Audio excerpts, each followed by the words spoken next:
Buen día, en esta ocasión explicaré un poco de qué era el matrimonio en Roma, que no difiere tanto de lo que estamos acostumbrados al concepto de matrimonio ahora mismo, porque tiene mucha injerencia en la actualidad, pero sí es importante ver un poco las diferencias, porque no era lo mismo el matrimonio durante la monarquía al matrimonio durante la república del imperio. Entonces se va a ver un poco de eso. Como ya mencionaba, existen varias diferencias, que más que nada lo que hace la diferencia es que pues en la monarquía no existe el código de Justiniano y ya posteriormente, a partir del imperio es donde empieza a existir esta serie de leyes.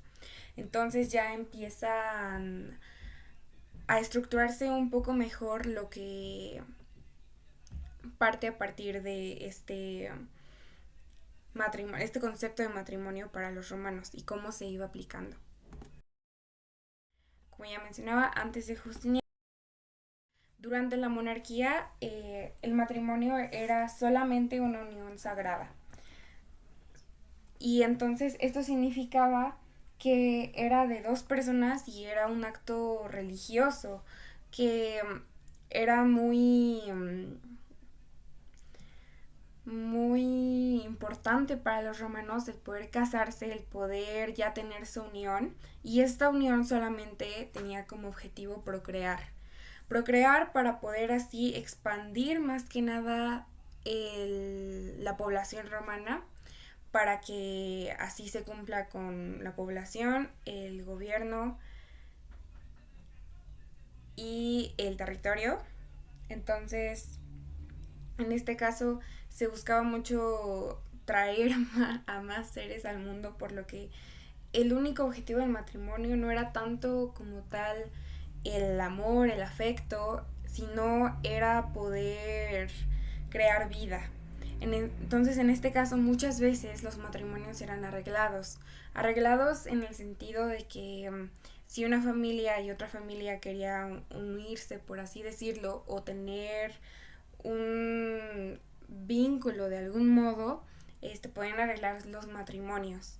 Entonces, esto era muy común, por lo que siempre estaba muy presente el paterfamilias. El paterfamilias, como tal, era él el representante legal de todos los alieni juris que estaban pues sometidos al paterfamilias. Entonces, él tenía que representarlos hasta en el matrimonio. Entonces siempre fue muy importante la imagen de el sui juris o el paterfamilias. Entonces él era como tal quien daba el permiso o lo denegaba de su hijo o hija a poder casarse. Bueno, no necesariamente su hijo o hija, pero a todas las personas que estaban sometidas a su poder, era él quien daba ese permiso, bueno, sí, ese como tal ese permiso para poder decir, ok, si te casas o no te casas.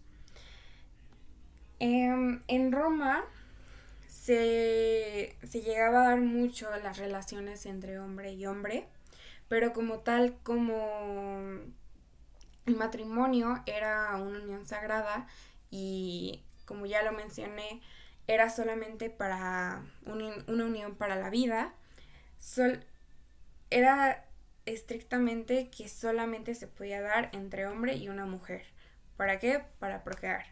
Entonces, en este caso, pues no existió el matrimonio entre hombre y hombre. Sí podían estar juntos, sí podían tener su relación, pero no podían casarse. Y también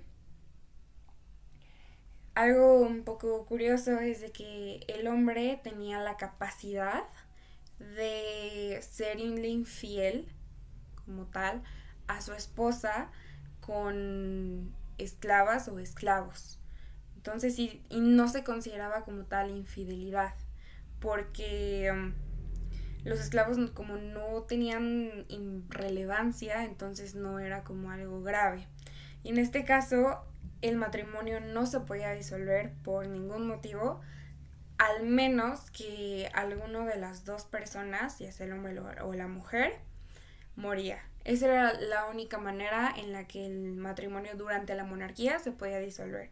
Si no, no se podía. Después de Justiniano, que se da esta serie de leyes en las que se establecen un poco más, en este caso, lo necesario para el matrimonio y se otorgan más, por así decirlo, más derechos. Como tal, Justiniano aparece en el imperio, pero pues la república y el imperio casi no cambian tanto en cuanto a sus características en cuanto al matrimonio, que en este caso pues ya era un vínculo legal, ya no era un vínculo sagrado para procrear vida, no, ya era un vínculo legal y libre. El libre se necesitaba que hubiera voluntad y consentimiento, pero esta voluntad y consentimiento era de las personas que se iban a casar.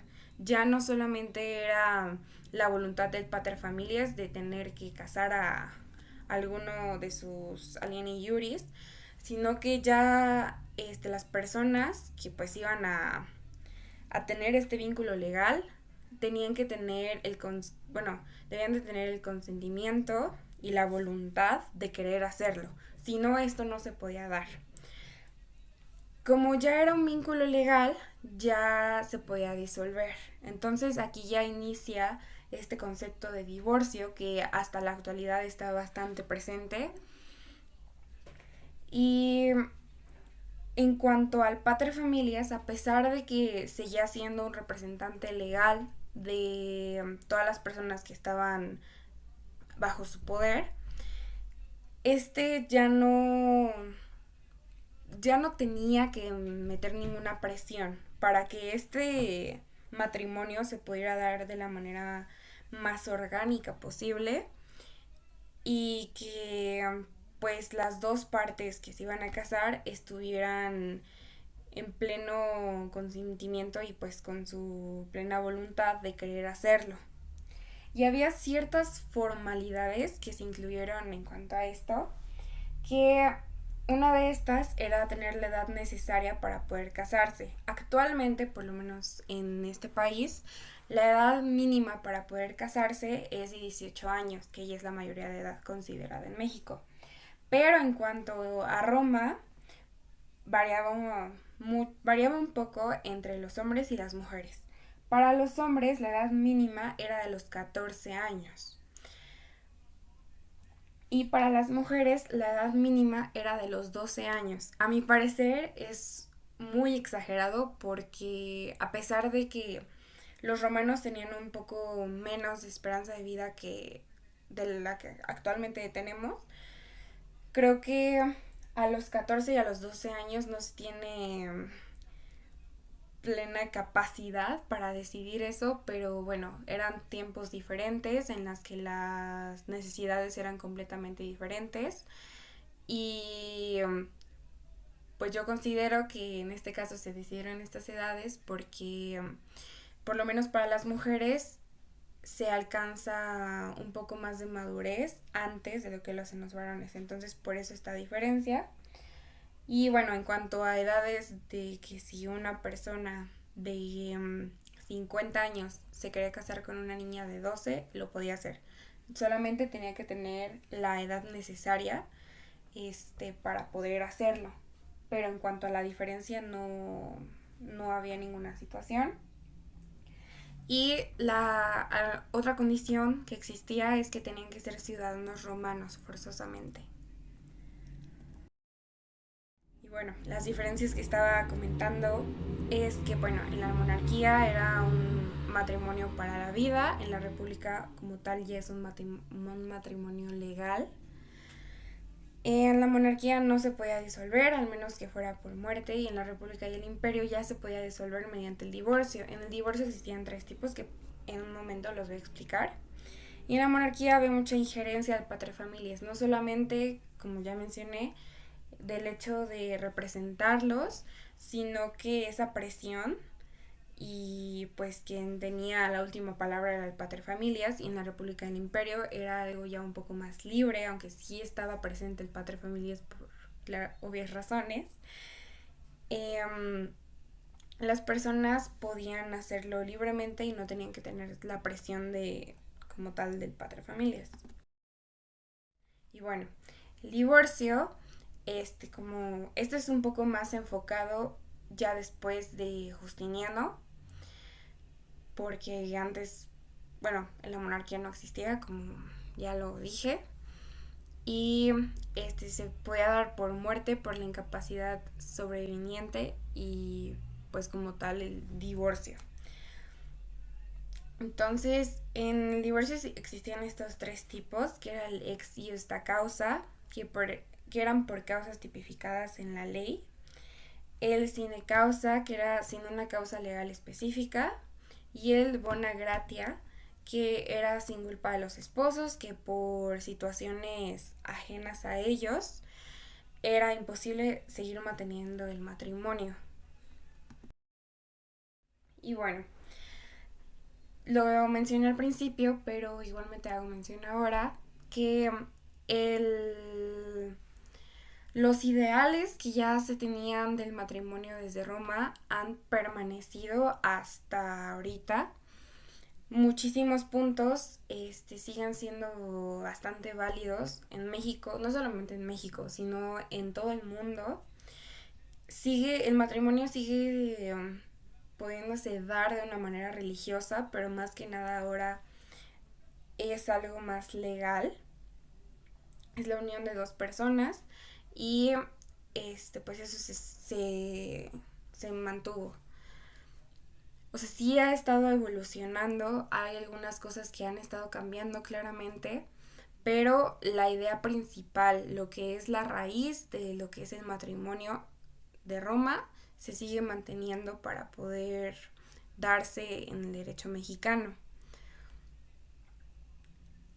O sea, por ejemplo, una de las evoluciones que ha dado es de que se da una igualdad de derechos entre el esposo y la esposa, o el esposo y el esposo, o la esposa y la esposa. Esa es otra diferencia, que ahora en México es legal poderse casar con una persona que es del mismo sexo. No necesariamente tienen que ser de sexos opuestos. Y con las formas de divorcio siguen existiendo como tal. Y pues en la actualidad es un poco más fácil divorciarse que lo que era unos años antes. Y pues también se protege el derecho al libre desarrollo de la personalidad al permitir el divorcio incausado. Es muy importante ver todo lo que aporta el derecho romano al derecho mexicano y al derecho de todo el mundo. Y pues a mí se me hace muy muy interesante el observar cómo, aunque no se mantiene exactamente como se usaba en Roma, sí hay muchísimas cosas aunque se fueron cambiando, sigue teniendo la misma raíz. Entonces, a mí se me hace muy curioso y muy interesante eso. Eso sería todo. Muchísimas gracias. Y mi nombre es Hanna Camila Bañuelos Rojas.